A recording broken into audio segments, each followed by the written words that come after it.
The yellow school bus pulled away, leaving 8-year-old Lily Brooks standing alone at the entrance of Brooklyn Elementary.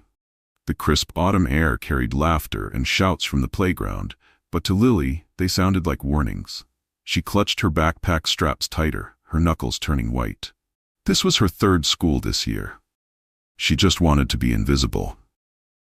Well, what do we have here? The voice cut through the playground noise like a knife. Jessica Carter stood with her hands on her hips, her blonde ponytail swinging as she tilted her head. 3 other girls flanked her, their expressions a mixture of curiosity and cruelty. "Are you lost, new girl? Or just deaf?" Jessica pointed at Lily's hearing aid with a smirk. Lily took a step back, feeling the cool brick wall against her shoulders. There was nowhere to run. The circle of girls tightened around her, their shadows stretching across the pavement like reaching fingers. Jessica stepped closer, knocking Lily's lunchbox from her hands. The metallic clang echoed across the suddenly silent playground. Then came the sound, a low, rumbling growl that seemed to vibrate through the ground itself. The bullies froze. From around the corner of the school building emerged a massive German shepherd, his amber eyes locked on Jessica, hackles raised along his powerful shoulders.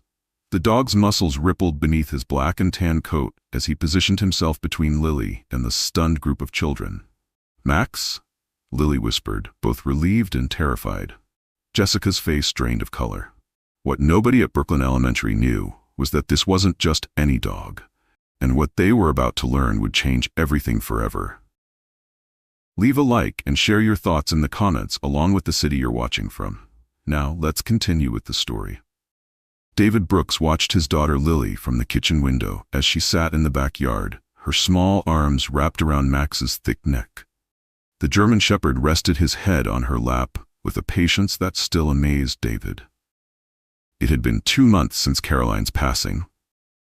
2 months of quiet dinners, forced smiles, and nights when he'd find Lily asleep in the hallway outside his bedroom door, Max keeping vigil beside her.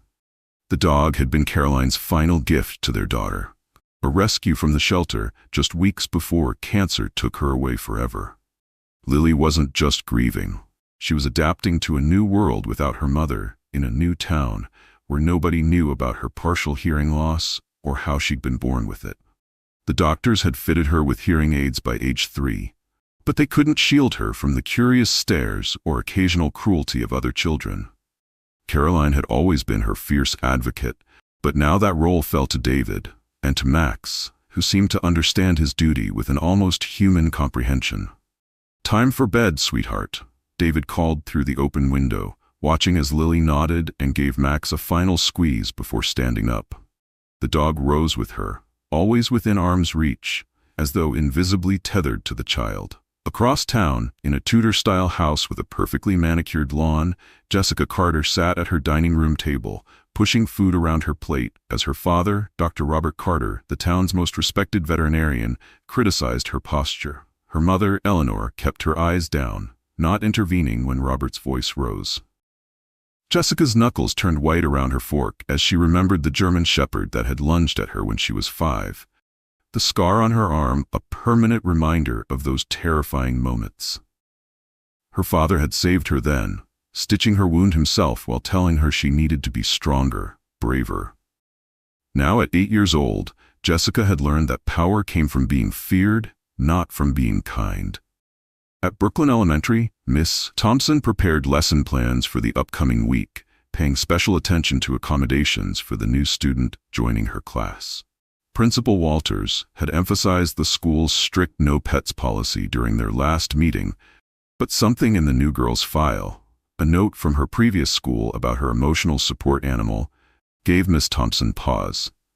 She believed in rules, but she also believed in compassion, and sometimes the two didn't align as neatly as Principal Walters might like. The morning of Lily's first day dawned with a sky the color of faded denim. David Brooks stood in the kitchen, fumbling with the coffee maker, while simultaneously trying to prepare a breakfast that might tempt his daughter's non-existent appetite. Upstairs, Lily sat on the edge of her bed, running her fingers through Max's thick fur, drawing courage from his steady presence. "It's just school," she whispered, more to herself than to the dog. "Just another school." but her trembling hands betrayed her brave words. Max nudged her arm with his nose, his amber eyes fixed on her face with an intensity that sometimes unnerved even David. The German Shepherd had barely left Lily's side since Caroline's funeral, as though he understood that his role extended beyond mere companionship. When Lily finally descended the stairs, backpack slung over her narrow shoulders, David tried not to notice how her sweater hung loosely from her frame. She'd lost weight in the past months, despite his best efforts with casseroles and takeout. He forced a cheerful smile and placed a plate of toast and scrambled eggs before her. "Big day, Lily Pad," he said, using the nickname that had once made her giggle, but now only earned him a small, polite smile. "I made your favorite." "Thanks, Dad." She picked up her fork and moved the eggs around her plate in a perfunctory gesture that fooled neither of them. Max sat at her feet, his tail thumping softly against the linoleum. David cleared his throat. "Remember what we talked about with Principal Walters? Max has to stay home today. But I've spoken with your teacher, Miss Thompson, and she knows about your hearing aids. She seems very nice." Lily nodded, her gaze fixed on the table. "I know, Dad. I'll be okay." The drive to Brooklyn Elementary was quiet, save for the low murmur of the radio. David pointed out landmarks as they passed: the park where they might walk Max later, the ice cream shop that supposedly made the best Sundays in town, the library with its children's reading hour on Saturdays. Lily nodded at each, her face turned toward the window, one hand absently touching her hearing aid. When they pulled up to the school, David felt a familiar tightness in his chest. The building was cheerful enough, with bright murals decorating the exterior walls and a playground that hummed with the energy of children. But he couldn't shake the memory of the last school, the phone calls about Lily sitting alone at lunch, about the whispers and stares her hearing aids had attracted. "Dad," Lily said suddenly, her voice small, "what if Max gets lonely?" David recognized the question for what it was, not concern for the dog, but for herself. "He'll be fine, sweetheart. And so will you. I'll be right here at 3 o'clock, and you can tell Max all about your day." Lily nodded, her fingers curling around the small pendant she wore, a locket containing a photo of Caroline. Then, with a deep breath that seemed to come from somewhere beyond her years, she pushed open the car door and stepped out. David watched her walk away, her small form soon swallowed by the crowd of children. In the back seat, Max whined softly, pressing his nose against the window. "I know, buddy," David murmured. "I know." Inside the school, Lily navigated the bustling hallways with her eyes downcast, following the directions to room 203 that Principal Walters had provided during their tour the previous week. She was conscious of the curious glances from other students, the way conversations halted momentarily as she passed. Her hearing aids, though small, felt suddenly enormous, like neon signs announcing her difference. Miss Thompson's classroom was a haven of organized chaos. Colorful posters adorned the walls, desks were arranged in small clusters rather than rows, and a reading corner with beanbag chairs occupied one corner. The teacher herself stood at the door, greeting each student by name. "You must be Lily," she said warmly when Lily approached. "I'm Miss Thompson. We're so happy to have you join us."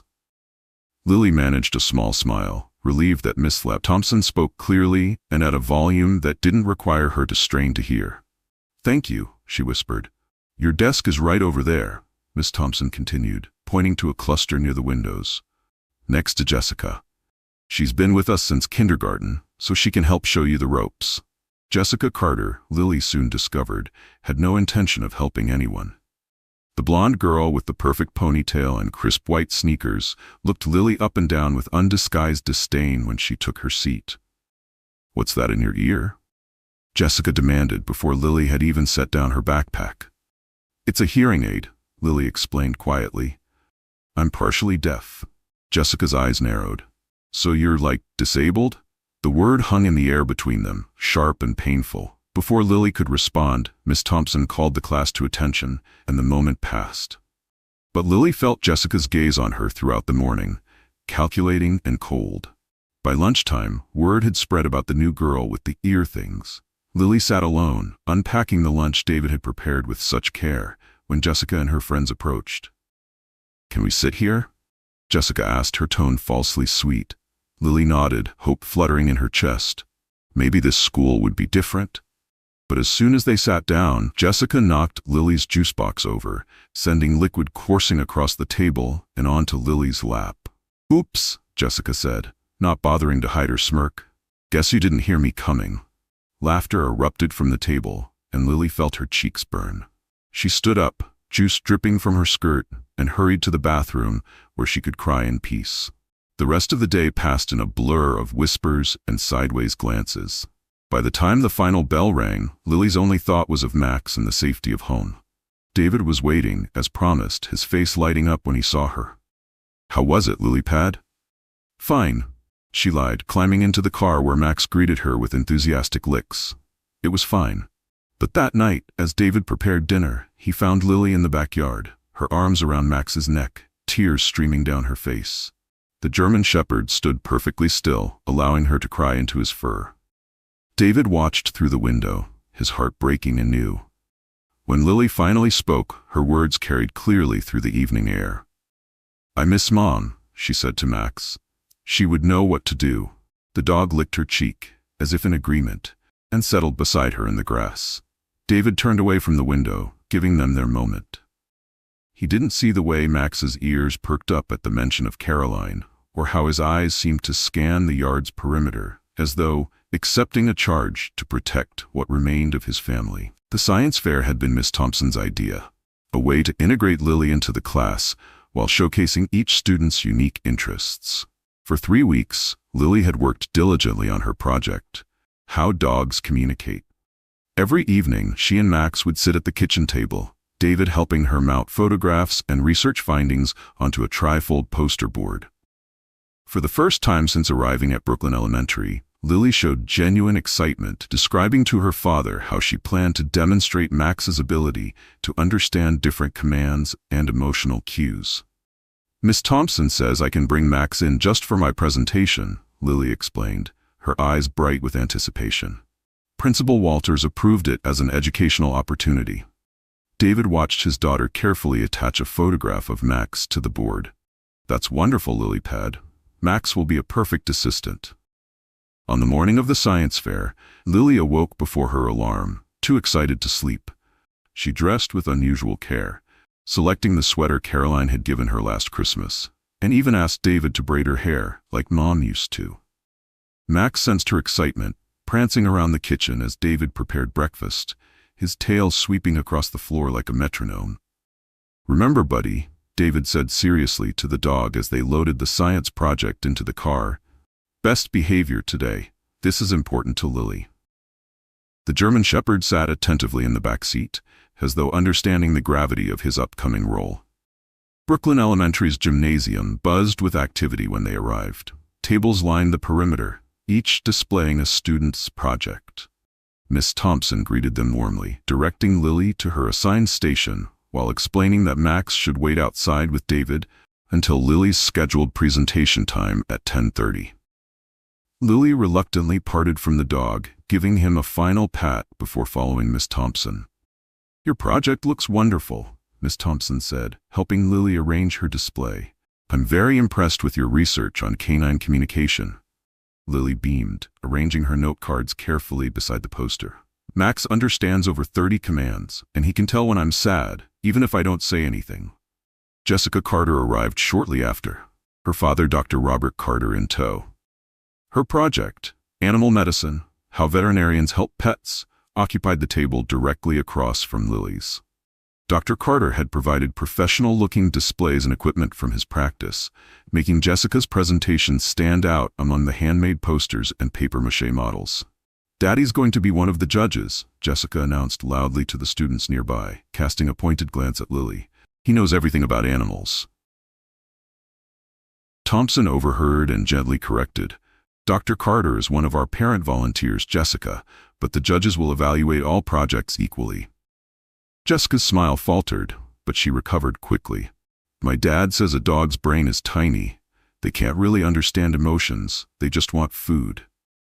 The comment was clearly directed at Lily, who pretended not to hear. Miss Thompson frowned slightly but was called away by another student before she could respond. Parents and judges began circulating among the exhibits. Lily waited anxiously, watching the clock inch toward 10:30 when David would bring Max inside. At 10:15, she excused herself to visit the restroom, leaving her project unattended for just 5 minutes. It was enough. When Lily returned, she stopped short, a gasp catching in her throat. Her poster board lay face down on the floor, one panel completely torn away. The photographs, carefully selected images of Max demonstrating various behaviors, were scattered, several ripped in half. Her note cards had been dumped into a nearby trash can, some of them stained with what looked like apple juice. Tears welled in Lily's eyes as she stood frozen, staring at the destruction. Across the aisle, Jessica studiously arranged test tubes on her display, avoiding eye contact but unable to suppress a small, satisfied smile. Miss Thompson arrived moments later, her expression shifting from confusion to concern as she took in the scene. "Lily, what happened?" "I don't know," Lily managed, her voice barely audible. "I just went to the bathroom." Other students gathered around, murmuring among themselves. Jessica's voice rose above the others. Maybe she didn't set it up properly, or maybe her dog knocked it over. "Max isn't even in here yet," Lily protested, tears now streaming down her face. Miss Thompson knelt beside her, helping to gather the scattered materials. "We'll fix this, Lily. We still have time before the judges come by." But Lily knew it was hopeless. Weeks of work lay destroyed before her. Without a word, she turned and ran from the gymnasium, ignoring Miss Thompson's calls to come back. She found refuge in a rarely used bathroom at the far end of the school, locking herself in a stall where she finally allowed herself to sob. Great heaving cries that seemed to come from the very center of her being. 6 blocks away, Max lay on the front porch of the Brooks' home, where David had left him after dropping Lily at school. The German Shepherd's head rested on his paws, his eyes fixed on the direction of Brooklyn Elementary. Suddenly, his head lifted, ears pricked forward. He stood, a low whine building in his throat. Without hesitation, Max leapt from the porch and headed down the street, his powerful strides eating up the distance between him and Lily. Back at the school, the science fair continued. Miss Thompson had done her best to salvage Lily's project, taping the torn poster back together and retrieving what note cards she could. When 10:30 arrived with no sign of Lily, David became concerned, entering the gymnasium with growing anxiety. "She was very upset," Miss Thompson explained quietly, showing him the damaged project. "I thought she might have gone to find you." David's face darkened. "She didn't, and I don't see how this damage could have been accidental." Miss Thompson hesitated, then lowered her voice further. "I don't want to accuse anyone without proof, but Jessica Carter was at the table across from Lily's, and they've had some difficulties." Before David could respond, a commotion erupted at the gymnasium entrance. Principal Walter's voice carried across the room. "How did a dog get into the building? Someone catch it!" A streak of black and tan burst through the doors, sending students scrambling out of the way. Max paused at the center of the gymnasium, nose lifted, testing the air. Then, with unerring certainty, he raced toward the hallway where Lily had disappeared. "Max!" David called, but the dog was already gone. In the quiet bathroom, Lily had exhausted her tears and sat now with her back against the stall door, feeling hollow and defeated. The sudden scratch of claws against tile made her lift her head. A familiar whine sounded outside the stall. "Max?" she whispered in disbelief, unlatching the door. The German Shepherd pushed his way in, immediately covering her tear-stained face with gentle licks. Lily wrapped her arms around his neck, burying her face in his fur. "How did you get here?" she murmured. Their reunion was interrupted by the bathroom door flying open. Jessica stood in the doorway, sent by Miss Thompson to find Lily. She froze at the sight of the massive dog, her face draining of color. "Get away from it," she said, her voice rising with panic. "It'll hurt you." Max turned toward the voice, placing himself between Lily and Jessica. A low growl rumbled from his chest, his amber eyes fixed on the girl who had caused his young owner so much pain. Jessica backed away, terror evident in every line of her body. "Help!" she screamed, her voice echoing down the hallway. "Help! There's a vicious dog attacking the deaf girl." The commotion drew students and teachers from the gymnasium. Principal Walters arrived first, followed closely by David and Miss Thompson. Dr. Carter pushed through the crowd, his face hardening at the sight of the German Shepherd. "That animal is dangerous," he announced authoritatively. "Everyone stay back. I'm a veterinarian. I know aggressive behavior when I see it." "He's not aggressive," Lily protested, her arms still around Max's neck. "He's protecting me." But the damage was done. The gathered crowd saw only a large German shepherd growling at a frightened little girl and a tearful child clinging to what they assumed was a dangerous animal. The emergency PTA meeting called in the wake of the dog incident filled Brooklyn Elementary's cafeteria to capacity. Parents sat in clusters, voices rising and falling like waves as they debated the presence of dangerous animals on school grounds. Principal Walters stood at the front, attempting to maintain order while simultaneously assuring everyone that student safety was his highest priority.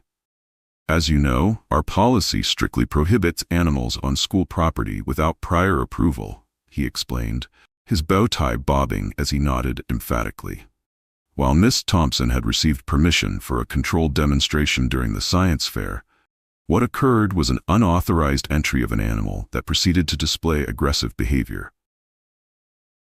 David Brooks sat stiffly in the front row, his shoulders squared against the weight of accusatory glances. Max wasn't being aggressive, he stated firmly when given the opportunity to speak. He was protecting Lily. He's never shown aggression toward anyone. Dr. Robert Carter stood then, his presence commanding immediate attention. "As a veterinarian with 20 years of experience, I feel compelled to point out that German Shepherds have one of the strongest bite forces of any domestic dog breed. This particular animal showed clear signs of aggression, hackles raised, teeth bared, growling. The fact that it tracked a child through the school is deeply concerning." Murmurs rippled through the crowd. A mother near the back called out, "My son said the dog was guarding that little girl with the hearing aids. Said she was crying before the dog showed up." "That's my daughter, Lily," David acknowledged. "She was upset because her science project had been vandalized. Max sensed her distress and came to comfort her." "Dogs don't sense distress from 6 blocks away," Dr. Carter countered dismissively. "And they certainly don't navigate through town and into specific buildings without training for aggressive purposes." The debate continued, voices growing louder until Principal Walters was forced to use his whistle to restore order. The final decision, delivered with regret but firmness, was that Max would be prohibited from coming within 100 yards of the school property. Any violation would result in animal control being called, and the dog being removed from the Brooks home. Lily, mercifully, had not been present for the meeting. She sat at home with Mrs. Mitchell, their elderly neighbor, working on a new science project poster with half-hearted focus. Max lay at her feet, his head resting on her slippers, as though ensuring she couldn't leave without his knowledge. "Did you know," Mrs. Mitchell remarked casually as she helped Lily re-glue photographs to the poster board, "that dogs can actually sense when their people are in trouble? My late husband used to tell a story about a dog in his hometown that walked 20 miles to find his owner after they were separated in a storm." Lily looked up, her eyes brightening slightly. "Really? That's like Max. He always knows when I'm sad." "Dogs are remarkable creatures," Mrs. Mitchell continued, passing Lily another piece of tape. "They love completely and honestly. No hidden agendas with dogs." When David returned home, his face told the story before he could speak. Lily excused herself, taking Max to her room where she pulled out the journal her father had given her after the funeral. "Letters to Mom," he had suggested gently, "whenever you need to talk to her." Lily wrote slowly, her penmanship careful and precise as she detailed the events of the day, ending with, "I wish you were here, Mom. You'd know how to fix this. Max was just trying to help me. Now everyone thinks he's bad, just like they think I'm broken because of my ears. I don't want to go back to school tomorrow. Ever." The next morning dawned gray and drizzly, matching Lily's mood as she dressed for school. Max watched from her bed, his tail thumping weakly against the comforter when she looked his way. David prepared breakfast in silence, the weight of the previous evening's meeting still heavy on his shoulders. "Miss Thompson called last night," he finally said as Lily picked at her cereal. "She has an idea she wants to discuss with you today." Lily nodded without enthusiasm. "Okay. And I've been thinking," David continued, trying to sound upbeat. Maybe we could look into getting Max certified as a therapy dog. There are programs that train dogs to work in schools and hospitals. If he had official certification, maybe the school would reconsider. Lily's spoon paused halfway to her mouth. Really? They do that? They do, David confirmed, relieved to see a spark of interest in his daughter's eyes. I've made some calls. There's a trainer in the next town over who specializes in it. Her name is Ms. Ramirez, and she's willing to evaluate Max this weekend. For the first time in days, Lily smiled. He'd be the best therapy dog ever, Dad. That small seed of hope carried Lily through the school gates, where she was immediately aware of the changed atmosphere. Students who had previously ignored her now stared openly, whispering behind cupped hands. Several younger children approached, asking wide-eyed questions about her attack dog. He's not an attack dog, Lily corrected patiently. He's a German Shepherd, his name is Max, and he's a good boy. Jessica Carter and her friends kept their distance, but their glares followed Lily through the hallways. During morning announcements, Principal Walters made a point of reminding everyone about the school's no animals policy, his eyes finding Lily as he spoke. When Lily arrived at Miss Thompson's classroom, she found a new seating arrangement. Her desk had been moved from beside Jessica's to a spot near the teacher's desk, beside a quiet boy named Michael, who gave her a shy smile. "Good morning, Lily," Miss Thompson greeted her warmly. "I hope you don't mind the new arrangement. I thought this might be a better fit." Lily nodded gratefully, settling into her new seat. As the morning progressed, she found herself relaxing slightly. Michael was kind, offering to share his colored pencils during art period and asking thoughtful questions about her hearing aids. "My cousin has those," he explained matter-of-factly. "He says sometimes they make everything too loud, and sometimes they don't help enough. Is that how yours work?" Lily was surprised by his interest. "Yeah, sometimes, especially in noisy places like the cafeteria." "You can sit with us at lunch if you want," Michael offered. "Me and my friends don't talk super loud." The kindness of this simple invitation nearly brought tears to Lily's eyes. "Thanks," she managed. "I'd like that." At lunchtime, Miss Thompson called Lily and Jessica to her desk. "I have a special project for you two," she announced, her tone making it clear this wasn't a suggestion. "Our class will be partnering with the kindergartners for a reading buddy program. I'd like you both to work together to help little Emma Robinson. She's very shy and could use some positive role models." Jessica's face flushed with indignation. "But Miss Thompson, I was going to work with Amber and Zoe." "This assignment is non-negotiable, Jessica," Miss Thompson interrupted firmly. "Emma has been specifically assigned to you and Lily. You'll meet with her Tuesday and Thursday afternoons during study period." Lily stared at her hands, wishing she could disappear. Working with Jessica seemed like a recipe for disaster, especially after the science fair incident, but Miss Thompson's expression made it clear she wouldn't be swayed. "You both have unique gifts to offer," the teacher continued more gently. "Jessica, you're confident and articulate. Lily, you have tremendous patience and empathy. Together, you could make a real difference for Emma." The first reading buddy session was scheduled for the following day. Lily spent the evening agonizing over the prospect, eventually confiding in Max as she brushed his coat in the backyard. "Jessica hates me," she told the dog, who listened with pricked ears. "And I think she's scared of you, which is weird because you're the sweetest dog ever." Max licked her hand reassuringly, then suddenly stiffened, his gaze fixed on the fence separating their yard from the street. A moment later, Lily heard the distinctive tap of Miss Ramirez's cane on the sidewalk. "Good evening, Lily," the trainer called. She was a stout woman in her 50s with salt and pepper hair and a permanent smile. "I thought I'd stop by a bit early to observe Max in his natural environment before our official evaluation on Saturday." David invited Ms. Ramirez in for coffee, and they spent the next hour discussing the process of therapy dog certification. Max remained at Lily's side, occasionally bringing toys to show the visitor, but always returning to his vigilant position. "He's quite remarkable," Miss Ramirez noted, watching as Max gently placed his head on Lily's lap when she grew quiet during a discussion of school. "That's called grounding. It's a behavior some service dogs are specifically trained to do when their person is experiencing anxiety or emotional distress. Max seems to do it naturally." He's always been like that, David explained. Caroline, my late wife, she noticed it right away when we adopted him, said he had an old soul. Miss Ramirez nodded thoughtfully.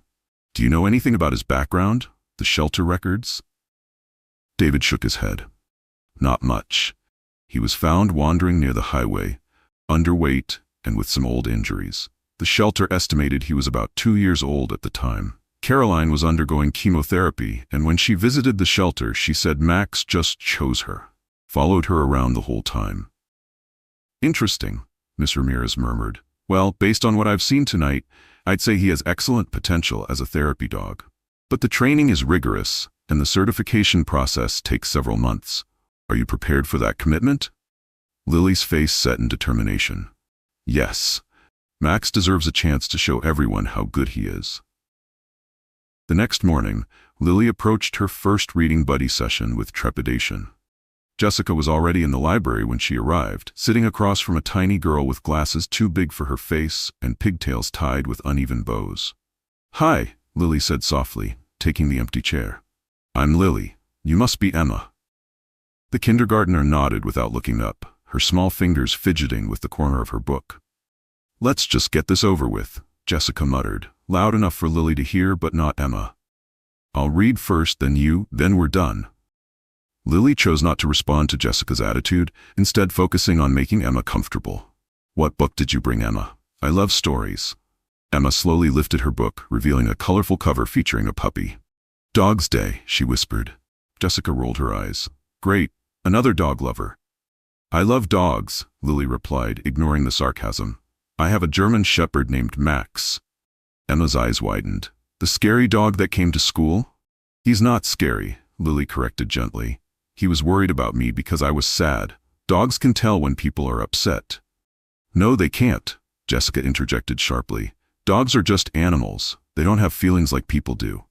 Lily felt her cheeks flush with anger, but controlled her voice for Emma's sake. Actually, they do. That's what my science project was about. How dogs communicate emotions.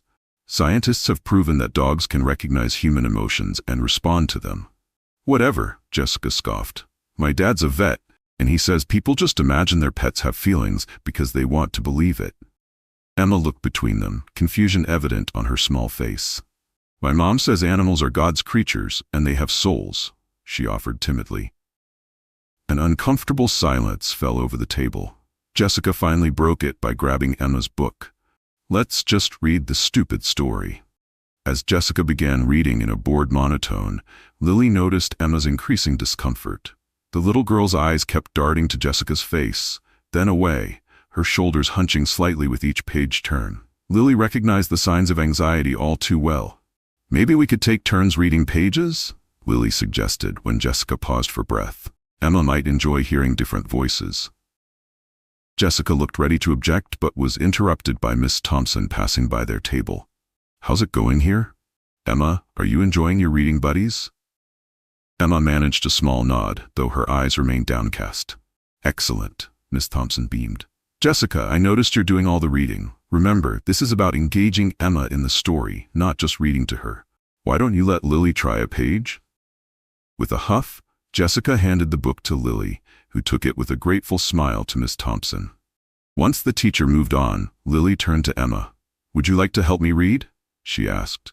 Maybe you could be the puppy's voice, and I'll read the other parts? Emma's face brightened slightly. Really? I could be the puppy?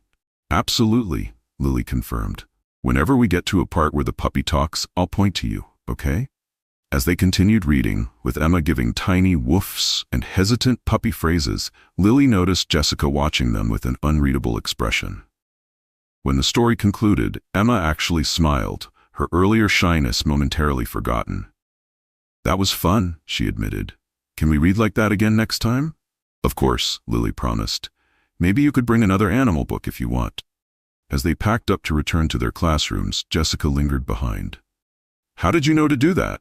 She asked Lily, her usual hostility tempered by genuine curiosity. Make her be the puppy's voice? Lily shrugged.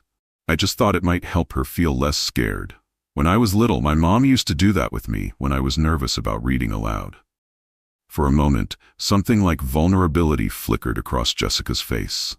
My mom doesn't read with me, she said quietly. Then, as if realizing she had revealed too much, she added hastily, "Not that I need her to. I'm the best reader in our class." Before Lily could respond, Jessica hurried away, leaving Lily to wonder about the brief glimpse of humanity she'd seen in her tormentor.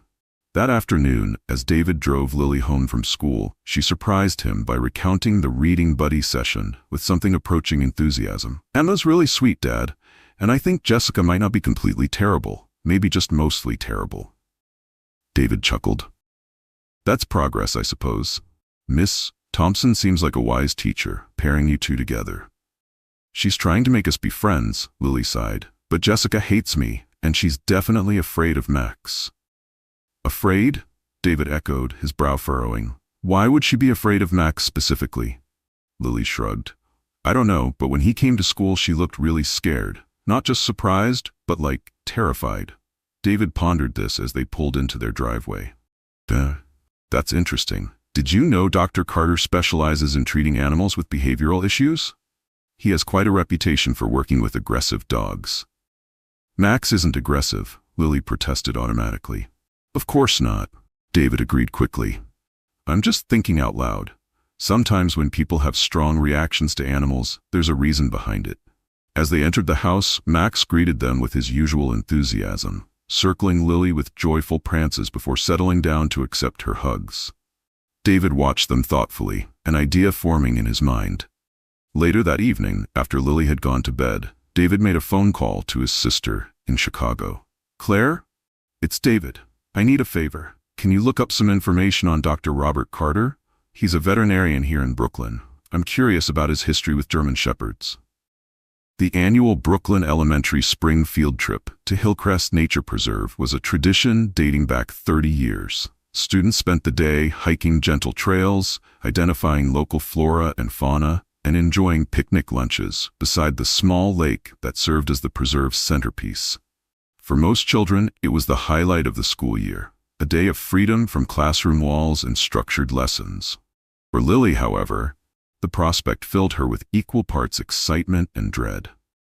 She loved nature and had been looking forward to spotting the birds her mother had taught her to identify. But the thought of spending an entire day navigating Jessica's hostility without the safe haven of Miss Thompson's classroom was daunting. Despite 3 weeks of reading buddy sessions with Emma, the relationship between Lily and Jessica remained tense at best, antagonistic at worst. "You'll have a wonderful time," David assured her that morning as he packed her lunch with extra care, adding a small container of strawberries, Lily's favorite. "Just stay with your group and focus on enjoying the preserve." Lily nodded, adjusting her hearing aids. The forecast called for wind, which sometimes created uncomfortable feedback. "I wish Max could come," she said wistfully, watching the German Shepherd sitting attentively by the back door, as if prepared to accompany them. "I know, sweetheart," David replied gently. "But Miss Ramirez says he's making excellent progress in his training, just 4 more sessions before his first certification test." Indeed, Max had impressed the veteran trainer with his intelligence and responsiveness. In just 3 weeks of intensive work, he had mastered basic therapy dog commands and demonstrated a natural ability to remain calm in stimulating environments. The ultimate goal, getting him approved as Lily's official support animal at school, still seemed distant, but no longer impossible. At school, the excitement was palpable as students boarded the yellow buses that would transport them to the nature preserve. Miss Thompson carefully arranged seating assignments, placing Lily next to Michael, with Jessica and her friend Zoe in the seat behind them. Principal Walters stood at the front of their bus, reviewing safety rules with exaggerated solemnity. "Remember, children," he concluded, adjusting his bow tie, "the buddy system is non-negotiable. No one, and I mean no one, wanders off alone. Stay with your assigned partner at all times." Lily's heart sank when Miss Thompson announced the buddy pairings. "Lily Brooks and Jessica Carter will be partners for the nature walk portion of our trip." Jessica's face mirrored Lily's dismay. "Miss Thompson," she protested immediately, "I'm always partners with Zoe. We plan to identify birds together. I brought my dad's binoculars and everything." "I've made my decision, Jessica," Miss Thompson replied firmly. This arrangement will benefit both of you.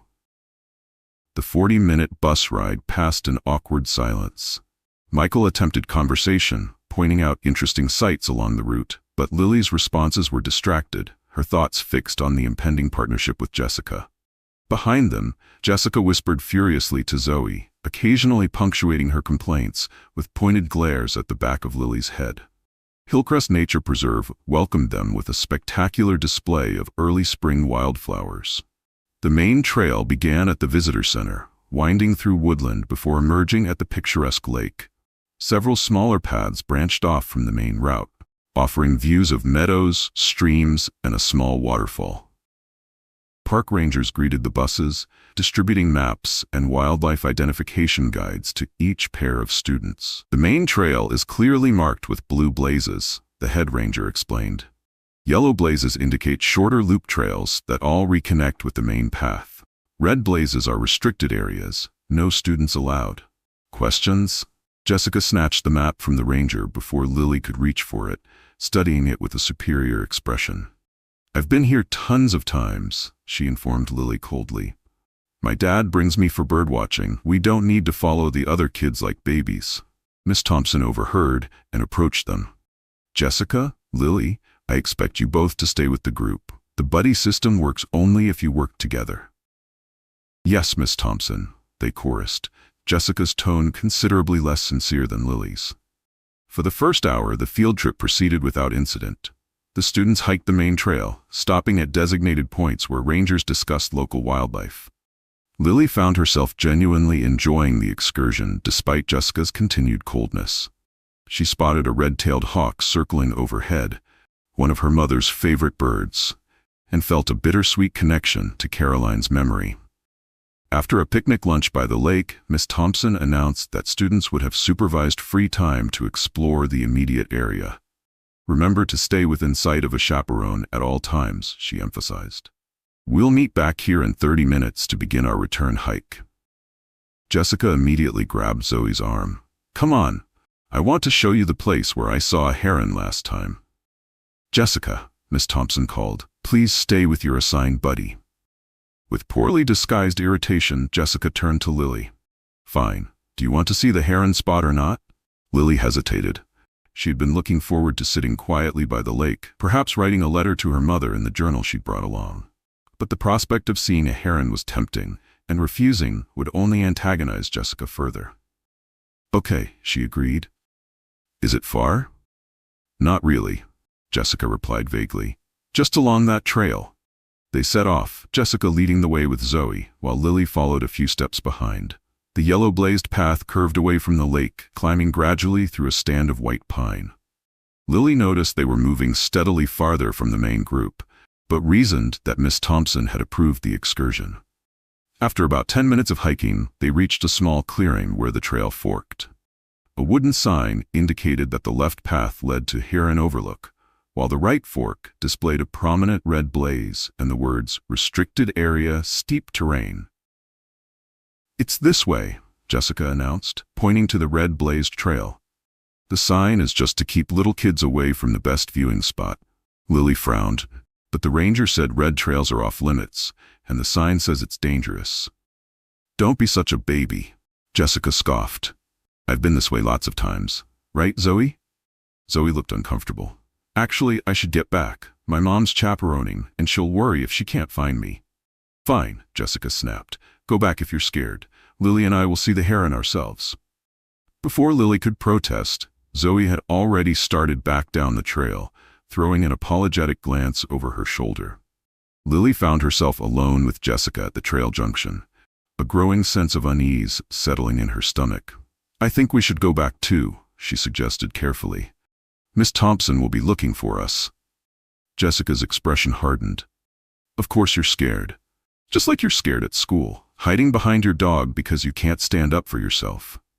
"That's not true," Lily protested. "Max was trying to help me after someone destroyed my science project." "It was just a stupid poster," Jessica retorted, but her eyes slid away from Lily's accusing gaze. "It was 3 weeks of work," Lily said quietly, "and those were the only photos I had of Max with my mom before she died." Something flickered across Jessica's face, surprise perhaps, or a flash of guilt.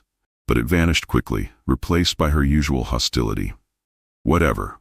Are you coming to see the heron or not? I'm going back, Lily decided firmly. You should too.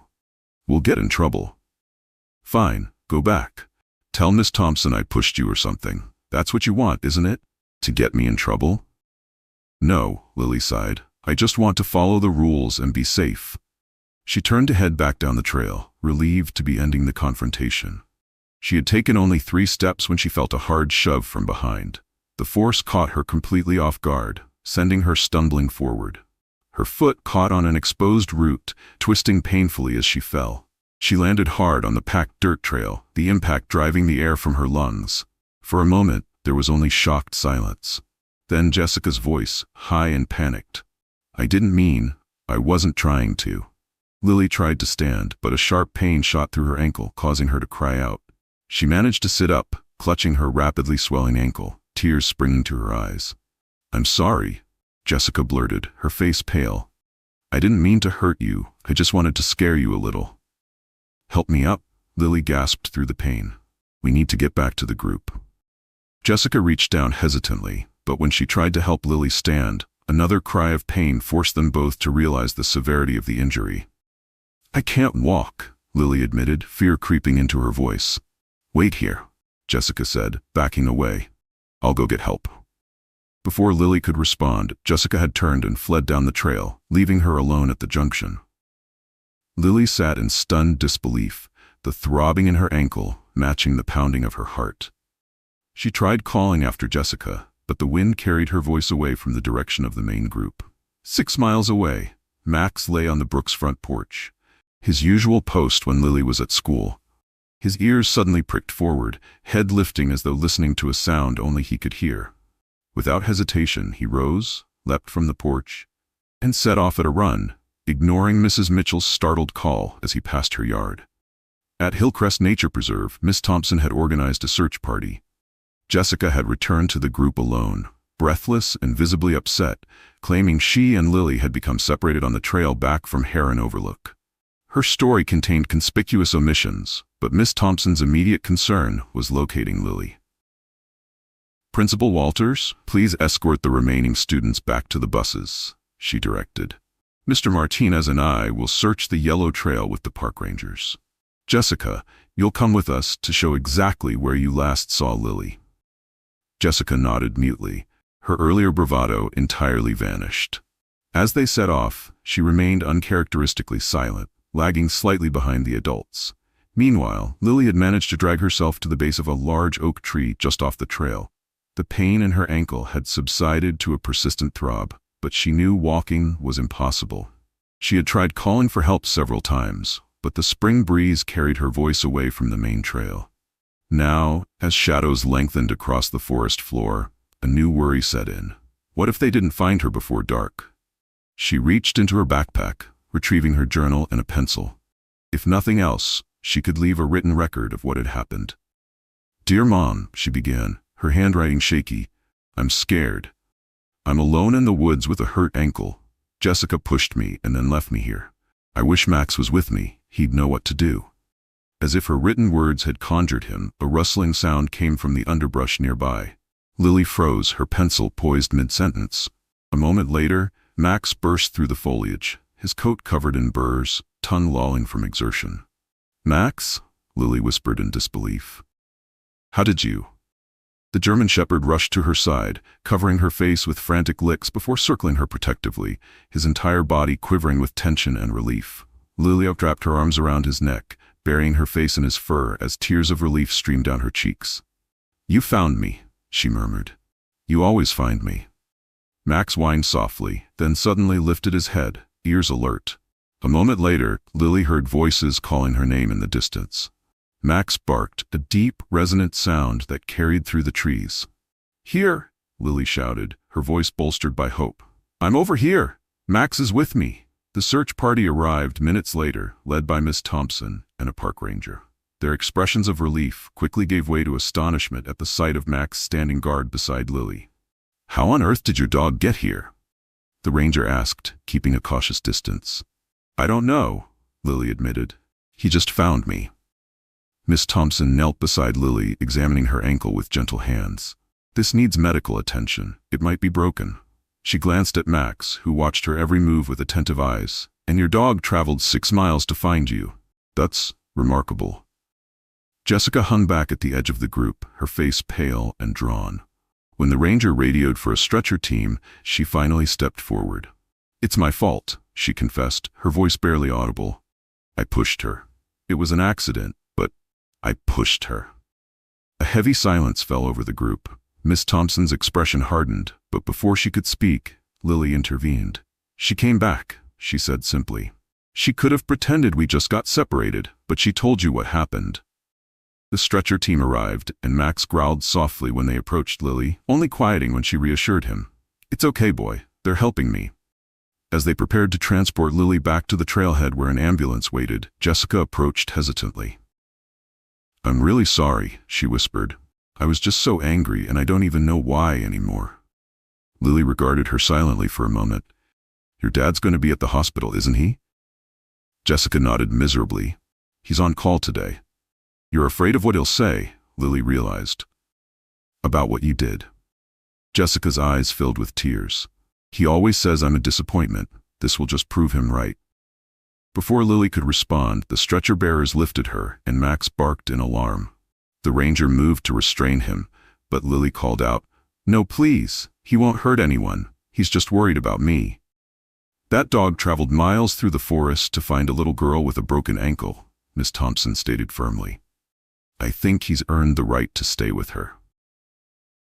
As the strange procession made its way back to the trailhead, stretcher bearers carrying Lily, Max padding vigilantly alongside, and Jessica following behind with Miss Thompson, none of them noticed the dark clouds gathering on the horizon or the first distant rumble of thunder that signaled an approaching storm.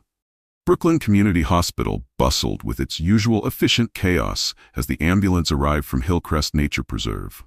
Emergency room nurses rushed to meet the stretcher carrying Lily, while Max trotted alongside, refusing to be separated from her despite the staff's initial protests. David Brooks arrived moments later, his face ashen with worry after receiving Miss Thompson's call about the accident. Lily, he gasped, reaching for his daughter's hand as the medical team transferred her to an examination bed. What happened? Are you all right? Dad, Lily managed through tears of pain and relief. Max found me in the woods. He knew I was hurt. David looked down at the German Shepherd, who maintained his protective stance beside Lily's bed. His coat was matted with burrs and mud, evidence of his determined journey through the forest. Good boy, Max, David whispered, his voice thick with emotion. Good boy. The attending physician, Dr. Patel, approached with a clipboard. Mr. Brooks, I'm going to need to examine your daughter's ankle. I understand from the paramedics that she fell on a hiking trail. Her eyes flicked to Max. Hospital policy doesn't allow animals in treatment areas, but under the circumstances. He won't be any trouble, David assured her. He's in training to be a therapy dog. Dr. Patel nodded. Very well, but he'll need to stay clear of the equipment while we take x-rays. In the waiting room, Miss Thompson sat with Jessica, whose earlier confession had given way to silent, miserable tears. When the emergency room doors swung open to admit Dr. Robert Carter, Jessica visibly shrank in her seat. Dr. Carter strode directly to the nurse's station, his voice carrying across the room. I received a call about the Brooks girl. I understand there's a dog involved? The nurse pointed toward the examination area, and Dr. Carter turned, catching sight of his daughter. His expression darkened as he crossed to where Jessica sat. What are you doing here? He demanded. Where's your mother? Mom's at work, Jessica replied, her voice barely audible. Miss Thompson brought me. Dr. Carter turned to the teacher. Why exactly is my daughter at the hospital instead of on the field trip? Before Miss Thompson could respond, Jessica spoke up. It's my fault. I pushed Lily on the trail and she got hurt. Dr. Carter's face flushed with anger. You did what? After everything I've taught you about behavior and consequences? He gripped Jessica's shoulder. Wait here. I need to check on the patient and that animal. We'll discuss your punishment later. As he marched toward the examination area, Miss Thompson placed a comforting hand on Jessica's arm. Your father seems very upset. Jessica nodded miserably. He's always upset, but this time I really messed up. Inside the examination room, Dr. Patel confirmed that Lily had suffered a displaced fracture of her left ankle, requiring surgical intervention to properly set the bone. We'll need to schedule the procedure immediately, she explained to David. She'll be in a cast for 6 to 8 weeks afterward. David nodded, squeezing Lily's hand reassuringly. You'll be just fine, Lilypad, I promise. The door swung open, and Dr. Carter entered, his medical coat buttoned precisely over his crisp shirt, a stethoscope draped around his neck. Dr. Patel, I understand there's a situation with an unauthorized animal in the hospital? At the sound of his voice, Max's head snapped up, a low growl rumbling in his chest. Dr. Carter stopped abruptly, his eyes fixed on the German Shepherd. For a brief moment, something like recognition flickered across his face, quickly replaced by professional detachment. This dog needs to be removed immediately, he stated flatly. It poses a health and safety risk to patients and staff. With all due respect, Dr. Carter, David countered, Max is the reason my daughter was found so quickly. He tracked her through miles of forest. That doesn't change hospital protocol, Dr. Carter replied crisply. I'll call animal control to take custody of the dog while your daughter receives treatment. No, Lily cried, attempting to sit up despite her pain. Please don't take Max away. Dr. Patel intervened. Dr. Carter, the child is already distressed. Perhaps we could make an exception until she goes into surgery? Dr. Carter's jaw tightened. The dog should at least be examined.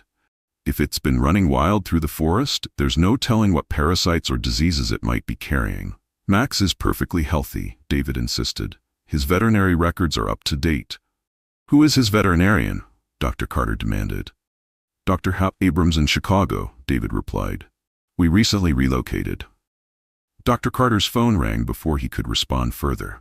Checking the screen, his expression changed. I need to take this. But this discussion isn't over. He left the room, already speaking rapidly into his phone. Dr. Patel turned to David with an apologetic smile. We need to prep Lily for surgery soon. Perhaps there's someone who could take your dog home while you stay with your daughter. Before David could answer, a commotion erupted in the hospital corridor. Raised voices carried clearly into the examination room, followed by the unmistakable sound of the fire alarm.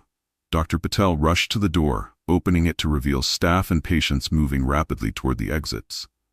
What's happening? David demanded, instinctively moving closer to Lily. Fire in the East Wing, Dr. Patel replied tensely. We need to evacuate immediately. The orthopedic surgical team will have to wait. The hospital's emergency evacuation procedures kicked into high gear. Patients who could walk were guided toward the nearest exits, while staff prepared to move those who couldn't. Dr. Patel quickly removed the temporary splint from Lily's ankle and replaced it with an inflatable air cast. This will stabilize the fracture during transport, she explained, working efficiently. Mr. Brooks, can you carry your daughter? David nodded, carefully lifting Lily into his arms. Max stayed close beside them as they joined the stream of people moving toward the evacuation points. The hospital corridors filled with smoke, and staff distributed surgical masks to filter the air as emergency lights flashed overhead. In the confusion, David realized they had become separated from Dr. Patel. He paused at a junction where the corridor split in 2 directions, uncertain which way led to safety. Other evacuees pushed past them, adding to the chaos. Lily clung to her father, her face pale with pain and fear. Dad, she whispered urgently, where's Jessica? Is she still in the waiting room? David's head snapped up. In the rush to evacuate, he had forgotten about the girl who had injured his daughter. I don't know, sweetheart. I'm sure Miss Thompson is looking after her. Max suddenly stiffened, his ears alert. Before either David or Lily could react, the German Shepherd bolted down the right-hand corridor, disappearing into the thickening smoke. Max! Lily called after him. Dad, we have to follow him. Lily, we need to get you to safety, David protested. But even as he spoke, he found himself moving in the direction Max had taken, drawn by his daughter's certainty and his own growing trust in the dog's instincts. They found Max scratching frantically at a door marked storage. David shifted Lily's weight to free one hand and pushed the door open. Inside, huddled in the corner among medical supplies, sat Jessica Carter, her knees drawn up to her chest, eyes wide with terror. "Jessica!" Lily exclaimed. "What are you doing in here?" "I got lost," Jessica sobbed. "I was looking for the bathroom, and then the alarm went off, and I panicked and hid, and now I can't breathe." The smoke was indeed thicker in the small room, infiltrating through the ventilation system. Jessica's breaths came in short, desperate gasps, the beginning of an asthma attack. David quickly registered the gravity of the situation. "Jessica, do you have an inhaler with you?" he asked urgently. She nodded, fumbling in her pocket but dropping the inhaler as her hands shook violently. Max immediately retrieved it, carrying it gently to her in his mouth. Jessica hesitated, clearly terrified of taking anything from the dog's jaws. "It's okay," Lily assured her. "He's trying to help you." Jessica cautiously took the inhaler and administered the medication, her breathing gradually steadying. David adjusted Lily in his arms and extended his free hand to Jessica. "Come on," he urged. "We need to get out of here now." Max led the way, his nose close to the floor where the air was clearest. They had almost reached an emergency exit when a section of ceiling collapsed ahead of them, sending sparks and debris cascading across their path. Jessica screamed, and David pulled both girls back, shielding them with his body. Max didn't hesitate. The German Shepherd leapt through the narrow gap in the flaming debris, disappeared for a heart-stopping moment, then reappeared on the other side, barking urgently. It was clear he had found a path through. "We can't follow him," David realized, looking at the intensifying fire. "It's too dangerous," Max barked again, more insistently, then turned and ran down the corridor, only to return moments later, his behavior unmistakable. "Follow me." David made a split-second decision. "We need to go another way. Max is trying to show us." They followed the dog down an adjacent hallway, away from the worst of the fire, but deeper into the building. Jessica clutched David's shirt, stumbling alongside them. "Where is he taking us?" "I don't know," David admitted, "but I trust him." Max led them to a service elevator marked "Do Not Use During Fire Emergency" and barked insistently at the doors. David hesitated, years of fire safety training warring with his growing faith in the dog's judgment. "Dad," Lily whispered, her face pressed against his shoulder. Max wouldn't lead us somewhere dangerous, not on purpose. As the smoke thickened around them and Jessica began to cough again, David made his choice. He pressed the elevator call button. The elevator doors closed just as flames licked the corridor behind them. David held his breath, acutely aware that they were violating every fire safety protocol by entering an elevator during an emergency. Jessica huddled against his side, her breathing still labored but stabilizing, while Lily remained cradled in his arms. Max sat alertly at their feet, his eyes fixed on the illuminated buttons as if willing their descent to continue. "Where do you think this goes?" Jessica whispered, her voice hoarse from smoke inhalation. "Basement level, probably," David replied, watching the indicator lights. "Many hospitals have underground tunnels connecting different buildings. It's possible Max is leading us to another exit." The elevator shuddered to a stop at B2, and the doors slid open to reveal a dimly lit service corridor. Emergency lights cast an eerie glow along the concrete walls, but the air was remarkably clear of smoke. Max bounded out immediately, turning to ensure his human charges followed. David stepped cautiously into the corridor, still carrying Lily. "Jessica, stay close to me," he instructed. The girl nodded, pressing herself against his side as they followed Max's determined trot.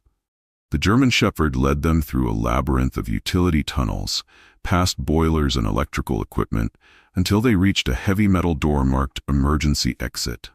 When David pushed it open, fresh air rushed in, sweet and clean after the acrid smoke above. They emerged into a loading dock area behind the hospital, where evacuated patients and staff had gathered in the parking lot beyond. Medical personnel immediately rushed toward them, alerted by Jessica's continued coughing. "We need help here," David called out. "2 children with smoke inhalation, and my daughter has a broken ankle." A team of EMTs converged on them with oxygen masks and stretchers. As they transferred Lily to a gurney, Max stayed vigilantly by her side, his mission to lead them to safety now complete. Among the medical staff approaching was Dr. Carter, his white coat smudged with soot, his composed demeanor fractured by visible relief when he spotted Jessica. "Jessica," he exclaimed, rushing forward. "Where were you? I've been searching everywhere." The girl shrank back against David, her voice small. "I got lost, Dad. I was scared." Dr. Carter's relief quickly hardened into familiar sternness. "You should have stayed with Miss Thompson as instructed. Do you have any idea how dangerous your behavior was?" Before Jessica could respond, David interjected. "Your daughter was trapped in a storage room, Dr. Carter. If Max hadn't found her, she might still be in there." He kept his tone measured but firm. "She's safe now, but she needs medical attention, not a lecture." Dr. Carter's expression flickered between indignation and shock. "The dog found her?" "Yes," Lily confirmed from her gurney. "Max led us right to her, and then he showed us the way out through the basement when the hallway caught fire." Dr. Carter stared at the German Shepherd, who returned his gaze steadily. A strange recognition seemed to pass between them, the veterinarian and the dog, something deeper than their brief encounter in the examination room had suggested. "That's remarkable," Dr. Carter murmured, his professional detachment momentarily falling away. Almost like he knew the hospital layout. "Perhaps he did," came a new voice. Dr. Abrams, an elderly man with kind eyes behind wire-rimmed glasses, approached the group. "Hello, Robert. It's been quite some time." Dr. Carter's face paled. "James, what are you doing here?" "I received a call from Mr. Brooks yesterday," Dr. Abrams explained. "He wanted Max's complete medical history transferred to your clinic. When I heard about the incident at the nature preserve, I drove down immediately." He glanced at Max with evident affection. "I had a feeling you might need some context about this extraordinary animal." As EMTs attended to Lily and Jessica, administering oxygen and preparing them for transport to a nearby medical facility, Dr. Abrams drew David and Dr. Carter aside. Max remained beside Lily's stretcher, but his ears were pricked toward the conversation, as if understanding its importance. "Robert," Dr. Abrams began gently, "I believe you've been laboring under a significant misapprehension about German Shepherds since your daughter's accident 3 years ago." Dr. Carter's posture stiffened. "I don't see how that's relevant to the current situation." "It's entirely relevant," Dr. Abrams countered. "Because the dog that attacked Jessica wasn't a German Shepherd at all. It was a Belgian Malinois, similar in appearance but a different breed entirely. And more importantly, that dog had been systematically abused by its previous owner. Its aggression was the result of mistreatment, not breed temperament." David watched Dr. Carter's face carefully, seeing the man's certainty begin to crack. "How do you know this?" "Because I treated both Jessica and the dog after the incident," Dr. Abrams replied. "The Malinois was brought to my clinic after animal control removed it from its owner. You were too focused on your daughter, understandably, to pay attention to the details." Dr. Carter shook his head in denial. "That's not possible. I saw the dog. I know what I saw." "Trauma can affect our perceptions," Dr. Abrams said gently. "You saw a large dog with pointed ears and a tan coat. In your fear for Jessica, you identified it as a German Shepherd, and that belief became cemented in your mind." David glanced toward the stretchers where the EMTs were preparing to move the girls. "Dr. Carter, my daughter's dog has just saved Jessica's life. Twice. He found her in the forest and then led us all to safety during the fire.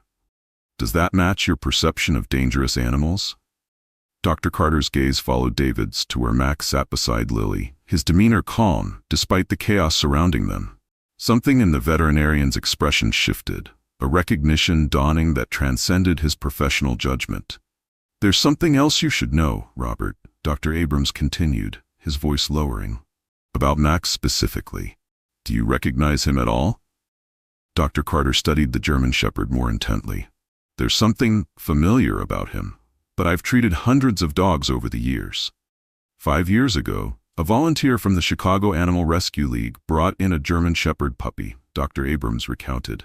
"He'd been found abandoned near a highway rest stop, severely malnourished. You were visiting my practice that weekend, doing a rotation on emergency veterinary medicine. You performed the surgery that saved that puppy's life." Dr. Carter's expression transformed as understanding dawned. "The highway puppy? That's impossible. He was adopted by—" He stopped abruptly, the pieces finally connecting.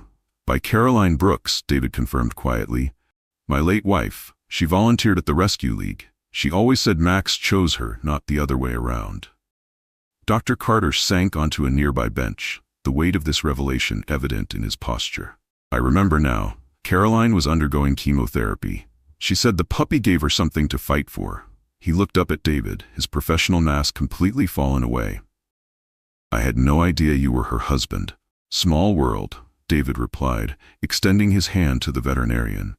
And now that same puppy you saved has repaid the favor by saving your daughter. Across the parking lot, Jessica had been watching this exchange with growing curiosity. Despite the oxygen mask covering her face, she managed to sit up on her stretcher, her eyes never leaving the three men and the dog that had inexplicably found her in the hospital's labyrinth. "Dad?" she called, her voice barely carrying across the distance. "What's happening?" Dr. Carter approached his daughter, his face softened in a way Jessica rarely witnessed. "We need to talk, Jessica. About Max. About what happened today. About a lot of things." "Am I in trouble?" she asked, fear evident in her voice. "No," he answered, surprising both Jessica and himself with the gentleness in his tone. "No, you're not in trouble. But I think I owe you an apology."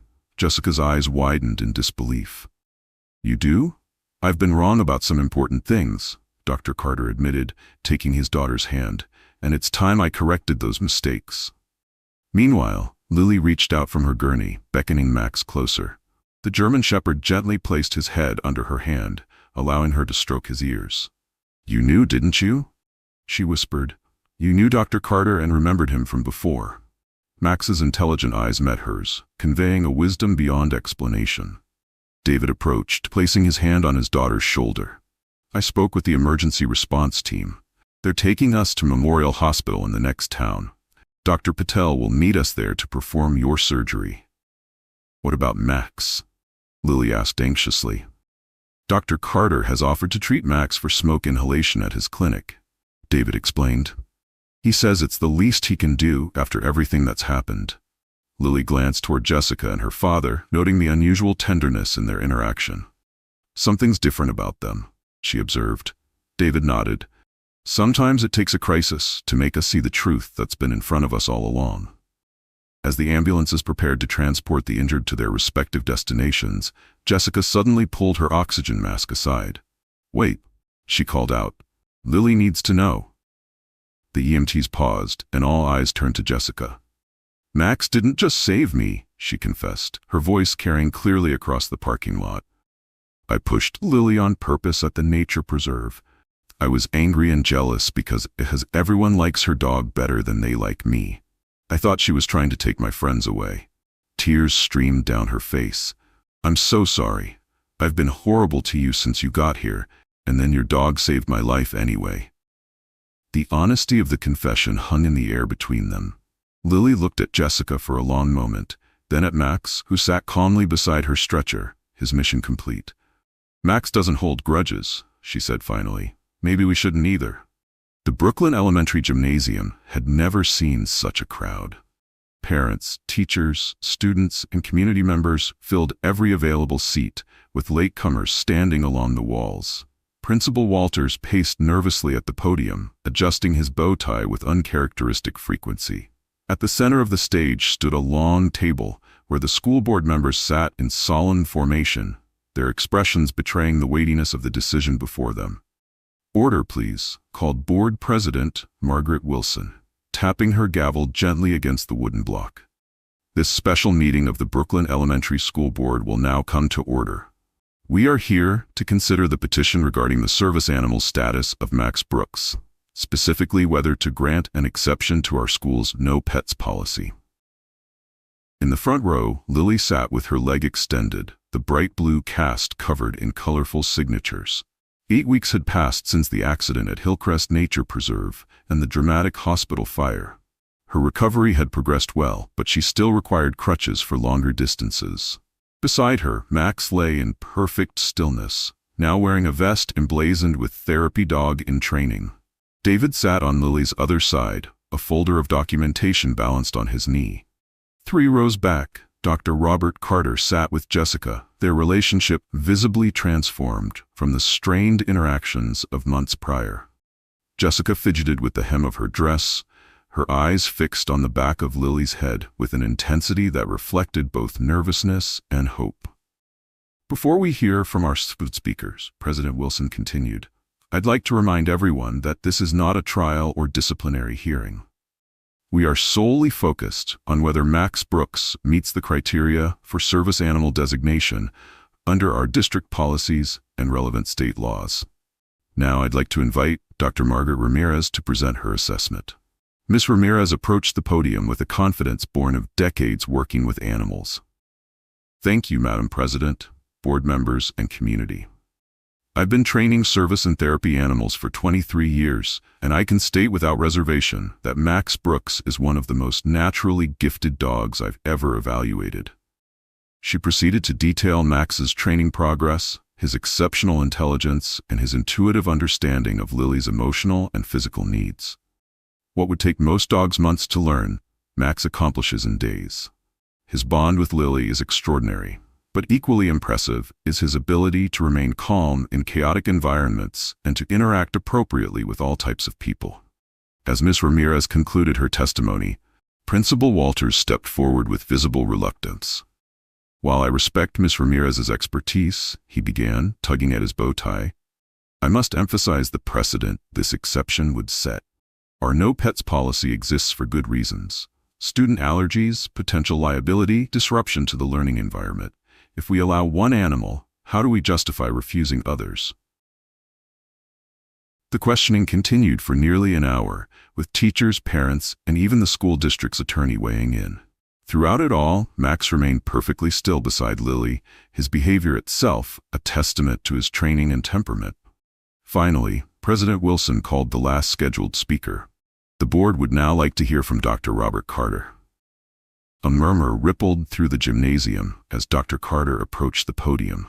His reputation as an outspoken critic of dangerous breeds was well known throughout the community. Many expected him to deliver the coup de grace to Lily's hopes of bringing Max to school. Dr. Carter adjusted the microphone and surveyed the expectant faces before him. Many of you know me as a veterinarian who has advocated for strict controls on certain dog breeds. I've testified in previous cases against allowing large dogs in public spaces. He paused, his professional demeanor briefly giving way to something more vulnerable. What you may not know is that my advocacy stemmed from a personal experience. My daughter Jessica's traumatic encounter with what I believed was an aggressive German Shepherd when she was 5 years old. Jessica shifted in her seat, her eyes now downcast. Dr. Carter continued, his voice steady but humbled. I recently learned that I've been operating under a misidentification for years. The dog that frightened my daughter wasn't a German Shepherd at all, but a Belgian Malinois with a history of abuse. More importantly, I've learned that my fear and bias prevented me from seeing the remarkable capabilities of these animals. He turned slightly, acknowledging Max with a respectful nod. This dog, Max, found my daughter when she was lost in a burning building. He led her and the Brooks family to safety when all conventional exits were blocked. Before that, he tracked Lily through miles of forest to find her after an accident that... He hesitated, glancing at Jessica, an accident that my daughter was responsible for. The gymnasium fell completely silent as Dr. Carter continued. As both a veterinarian and a father, I can no longer in good conscience oppose this petition. In fact, I wish to speak strongly in favor of allowing Max to attend school with Lily. This dog isn't just well-trained, he demonstrates an exceptional capacity for service that transcends ordinary training. He saved my daughter's life. He saved Lily's life. And I believe his presence at Brooklyn Elementary would be not a liability, but an asset to all students. When Dr. Carter returned to his seat, Jessica squeezed his hand, pride evident in her expression. President Wilson called for a brief recess while the board deliberated. David leaned over to Lily, whispering reassurances. Max remained alert but calm, his eyes occasionally finding Jessica in the crowd, as if acknowledging their shared journey. 20 minutes later, the board members filed back in, their decision reached. President Wilson approached the podium once more. After careful consideration of all testimony and documentation, the board has voted unanimously to approve Max Brooks as a certified therapy dog permitted on school grounds. This approval comes with conditions, including regular behavioral assessments and updated health certificates. Principal Walters will work with the Brooks family to implement appropriate protocols. She smiled warmly at Lily, Congratulations, young lady. You and Max have made quite an impression on our community. The gymnasium erupted in applause. Lily buried her face in Max's fur, overwhelmed by the victory. David wrapped his arm around his daughter's shoulders, his own eyes suspiciously bright. As the crowd began to disperse, Jessica approached hesitantly, her father a supportive presence behind her. Congratulations, she offered, her voice sincere if still somewhat shy. Max deserves it. Thanks, Lily replied, extending her hand in a gesture that bridged their complicated history. Maybe you could help me teach the other kids how to interact with him? Since you know him pretty well now. Jessica's face brightened. I'd like that.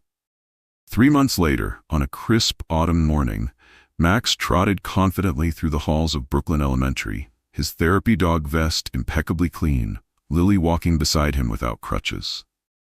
Students and teachers greeted them by name, some reaching out to pat Max's head as the pair made their way to Miss Thompson's classroom. The classroom itself had undergone a transformation. A special area near Lily's desk had been designated for Max, complete with a comfortable bed and water bowl. More significantly, the reading corner now featured a Read to Max schedule, where students who struggled with reading could practice without judgment, the German Shepherd providing an attentive and non-critical audience. Good morning, Lily. Good morning, Max, Miss Thompson called as they entered. We have a special visitor for our class today. Emma Robinson, now a first grader but still sporting her oversized glasses and uneven pigtails, waved enthusiastically from beside Miss Thompson's desk. I'm going to read a story to everyone, she announced, her former shyness noticeably diminished. About a brave dog who saves people.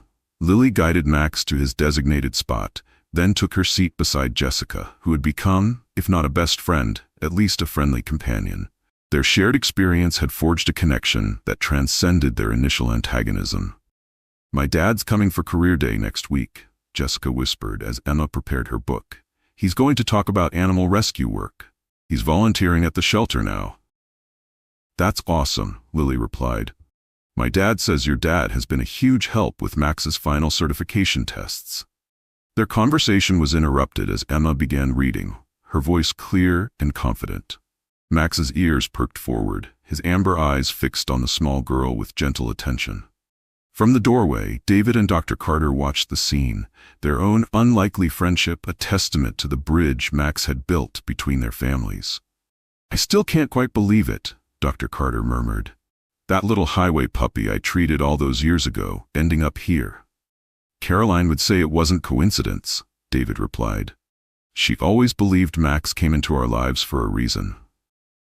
As if hearing his late mistress's name, Max briefly turned his head toward the two men, his intelligent eyes seeming to convey understanding before returning his attention to Emma's story. 1 year to the day after the accident at Hillcrest Nature Preserve, a small procession made its way through Oak Ridge Cemetery. Lily led the way, carrying a bouquet of wildflowers. David followed with Max walking sedately beside him. Behind them came Jessica and her parents, Dr. Carter carrying his own modest floral arrangement. They stopped at Caroline Brooks's headstone, a simple granite marker beneath a spreading oak tree. Lily knelt to place her flowers, her fingers tracing the engraved name. Hi, Mom, she said softly. I brought everyone to meet you. Max stepped forward, gently pressing his nose to the stone as if greeting an old friend. Jessica hung back slightly, uncertain of her place in this intimate moment, until Lily beckoned her forward. Mom would have liked you, Lily assured her. Especially now that you're not pushing people down hills. Jessica managed a small laugh, the joke evidence of how far they had come. I brought these, she said, offering a small bundle of forget-me-nots. My mom helped me pick them out. Eleanor Carter, a quiet woman who had found her voice in recent months, smiled encouragingly at her daughter. Dr. Carter placed his own flowers beside the others, then stepped back, giving the girls their moment. I was thinking, Lily said, addressing Jessica but looking at her mother's headstone, maybe we could start a program, with Max, visiting kids in the hospital who are scared or lonely, like a bigger version of reading to Emma. Max would be great at that, Jessica agreed, and we could teach other kids about dog safety too. Mom would have loved that idea, Lily said, her hand resting on Max's head. The German Shepherd leaned against her, solid and reassuring, a living connection between past and future, between loss and new beginnings. As the autumn sun filtered through the oak leaves, casting dappled shadows across the small gathering, Max lifted his head in a pose of dignified contentment. In that moment, he was more than just a dog. He was the thread that had woven together broken pieces, creating something stronger and more beautiful than anyone could have imagined when a small, frightened girl first stepped off the school bus at Brooklyn Elementary. As we journey through the autumn of our lives, we discover that the most powerful connections often come in unexpected forms. Max's story reminds us that sometimes the greatest healers have 4 paws and a wagging tail, bridging divides that human words cannot cross. Like Dr. Carter, we may carry misunderstandings that harden into beliefs over decades, only to find them gently dismantled by grace arriving in forms we least expect. And like Lily, we may face losses that seem unbearable until we discover that love leaves echoes that continue to guide us. The wisdom of our years teaches us that healing rarely follows straight lines. The very relationships that begin in conflict often transform into our most meaningful bonds when we open ourselves to second chances. Perhaps the most precious gift of our advanced years is perspective, the ability to recognize that in our interconnected stories, there are no coincidences, only paths crossing exactly when they should. As Max demonstrated, sometimes the journey back to wholeness requires only that we follow the invisible threads of connection that have been there all along, waiting for us to notice. I hope you enjoyed today's story. Subscribe to the channel so you don't miss more stories like this. Leave a like and comment below what you thought of the story. See you in the next video.